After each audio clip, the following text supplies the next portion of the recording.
নতুন বাংলাদেশ দেখছি, যে বাংলাদেশ আমরা কখনোই এর ইতিপূর্বে দেখিনি। হানাহানি, মারামারি, কাটাকাটি, সরকারি মদতে ঘৃণা এবং প্রতিহিংসা ছড়ানো হচ্ছে। মানুষে মানুষে একজনের পিছনে আরেকজনকে লাগিয়ে দেওয়া হচ্ছে। অত্যন্ত দুঃখজনক। দেশকে বিভক্ত করা হয়েছে। আইন শৃঙ্খলার চরম অবনতি, যার কারণে অস্থিরতা, সামাজিক অস্থিরতার কারণে ব্যবসা বাণিজ্যে মন্দা, মানুষের চাকরি হারাচ্ছে, বেকারত্ব বাড়ছে, অভুক্ত মানুষ বাড়ছে। এই অভুক্ত মানুষগুলিকে বিভিন্নভাবে রাজনীতি নাম করে অনেক ধরনের কাজকর্মে লাগানো হচ্ছে, যেটা সমাজকে ক্ষতিগ্রস্ত করছে, দেশকে ক্ষতিগ্রস্ত করছে।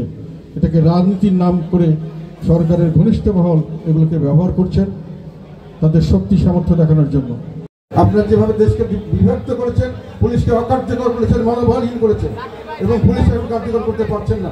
সেনাবাহিনী এসে আমাদের রক্ষা করেছে, কিন্তু এইভাবে তো দেশ চলতে পারে না, এবং এইভাবে নির্বাচন আপনারা করতে পারবেন না। এবং নির্বাচনে আপনারা অলরেডি আপনাদের নিরপেক্ষতা হারিয়েছেন, কাজে এই নির্বাচন গ্রহণযোগ্য নির্বাচন আপনাদের সম্ভব নয়। আপনার চলে যাওয়াটা আমি মনে করি ভালো, নতুন কেউ এসে এই দেশটা ভালোভাবে চালাবে, এটি আমরা চাচ্ছি। আপনাদের সবাইকে অনেক ধন্যবাদ।